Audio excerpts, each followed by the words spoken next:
Amici di Directa Sport, un buon pomeriggio dallo stadio Carlo Zoboli di Carbonia.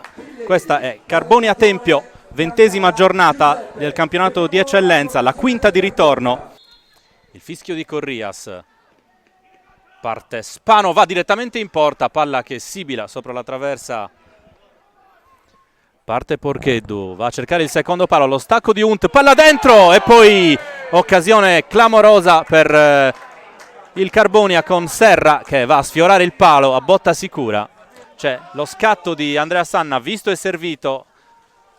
Qui c'è un tocco fortuito, attenzione perché casca a terra Fabio Mastino, poi prova a calciare proprio Andrea Sanna, arriva la risposta di Floris, se la allunga un po' troppo, allora recupera la sfera il Carbonia che prova a ripartire, ma arriva l'intervento della difesa tempiese. Occhio a Castagnares, il tiro, la parata quasi in due tempi di Floris. Porcheddu vede il movimento di Fabio Mastino, il cross basso di Mastino, palla dentro, attenzione la parata e poi palla dentro ancora e salvataggio clamoroso sulla linea di Malesa. Si fa vedere anche Serra, Mastino invece cerca il cross al centro, arriva la chiusura di Diego Pilleri, palla resta lì, giocabile per Pavone, poi arriva il raddoppio, calcia in porta, attenzione, stava per combinarla grossa qui in Zaina. Non è riuscito a bloccarla, la palla è finita sul palo, sul tiro di Ponzo. Porcheddu. Ponzo. Dentro per Pavone.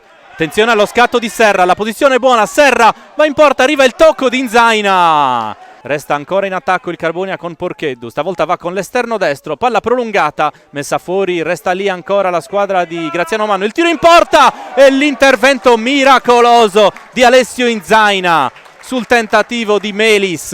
Innescato sulla sinistra Spano, palla lunga ma riesce a tenerla in campo, il cross al centro di Spano sul secondo palo, la lascia passare Casu, arriva Malesa, controcross, la deviazione e il gol di Castagnares.